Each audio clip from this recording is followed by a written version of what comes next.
Fighters of the 3rd Army Corps continue to destroy enemy positions in one of the FPV directions.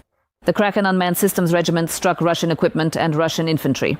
The video shows hits on camouflage tanks, BMPs, and other vehicles, as well as equipment with enemy personnel.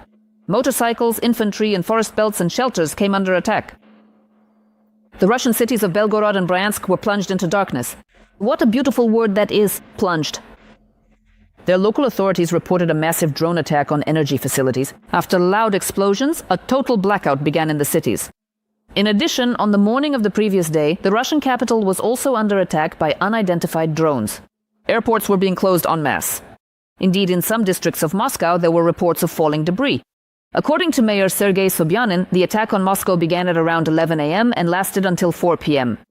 During this time, he reported that supposedly 18 drones were shot down. But what about the figure of 120? Serhiy Bratchuk is joining our conversation, military expert and spokesperson for the Ukrainian Volunteer Army. Mr. Serhiy, can you hear us?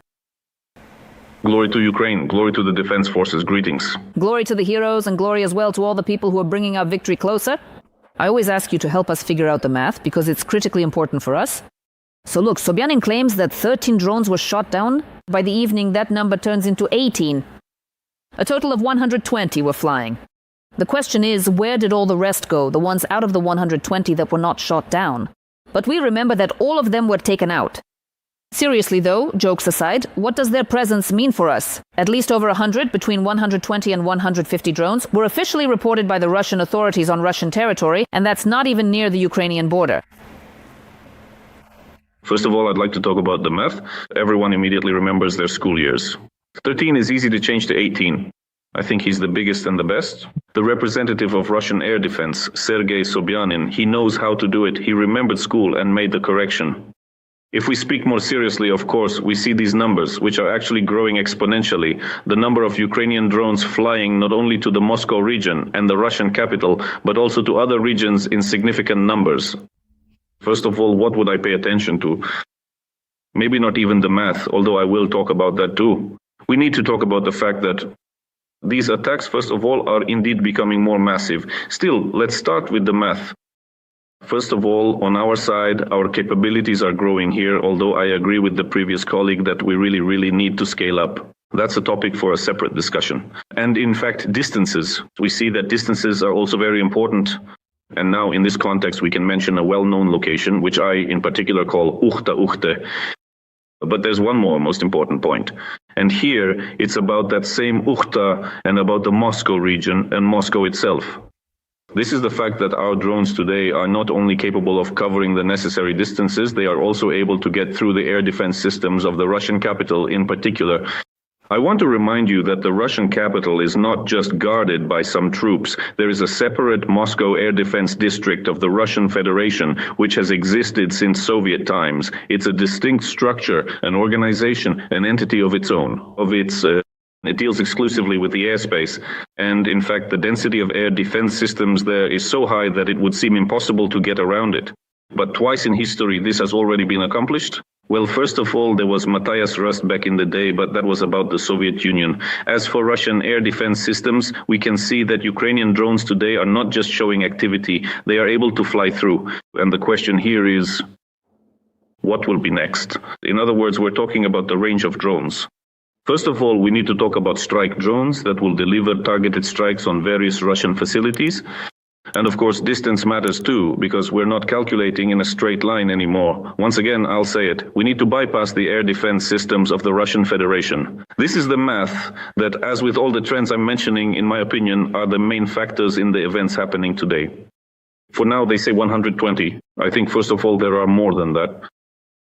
And in fact, we expect that the number of these drones will continue to grow. To understand just how bad their math and arithmetic really are, alongside the 120, another figure appeared, 170. This just shows the informational inconsistency about what exactly to lie about. We can see this with the energy blackouts and with issues concerning electricity and heat. The exact same thing is currently happening in several different Russian cities. Do you honestly believe that these widespread blackouts, freezing cold radiators, a total lack of electricity, or anything else similar to that could somehow significantly affect the complex military processes taking place in Russia today? Of course, in a positive way. Or, on the contrary, do you see it negatively, thinking they'll just put on their coats and go get mobilized into the army? I'm leading you to the question, when will Russia announce a mobilization? Well, we really are helping the Russians. Don't be surprised, there's nothing paradoxical about this statement, because in fact we are returning Russians to their roots, to the environment, let's say, of existence that they are accustomed to. That means without electricity, without toilets, and so on and so forth. But on the other hand, from a military point of view, why is this important? It's not just about us turning off that transformer, in Bryansk or in Belgorod and saying it's for a long time. We're talking about logistics here, specifically about the military-industrial complex and military logistics. Both Bryansk and Belgorod regions are logistical hubs that have a direct impact on the front lines because resources either pass through them or originate from them and are sent directly to various locations at the front. Here, I'll even try to draw some parallels with the temporarily occupied Ukrainian territories of Donetsk, Luhansk, Kherson, Zaporizhzhia regions, and of course, Crimea, our own.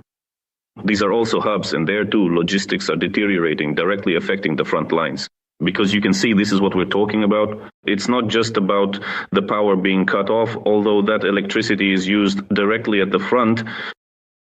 The rear support is crucial, first and foremost, of course. So in this, there is a direct positive aspect.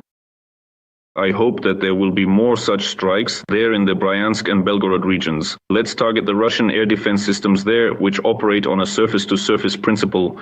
In other words, this is the deadly weapon that delivers strikes using Russian ballistic missiles. Against our settlements, against our cities and villages, does it have an effect? It does. And of course, preemptive strikes are also being carried out specifically at those locations where Russian air defense is stationed. In any case, there are far more advantages here. As for the covert mobilization, first of all, the formats of mobilization in Russia, the nomenclature is very extensive, let's say. We know the feeling of fear. It is present everywhere. Some are working off money, some are serving their prison sentences, and so on. Is Russia facing the choice of announcing a full and comprehensive mobilization? I think that choice is approaching them every day. The question is whether Putin will sense a personal danger in this, a threat to himself, to his regime. And in my opinion, a lot will depend on that. Therefore, I think that in the coming months we will witness the unfolding of these events, specifically regarding Russian mobilization and how the Russians will try to use it to directly influence events on the front line.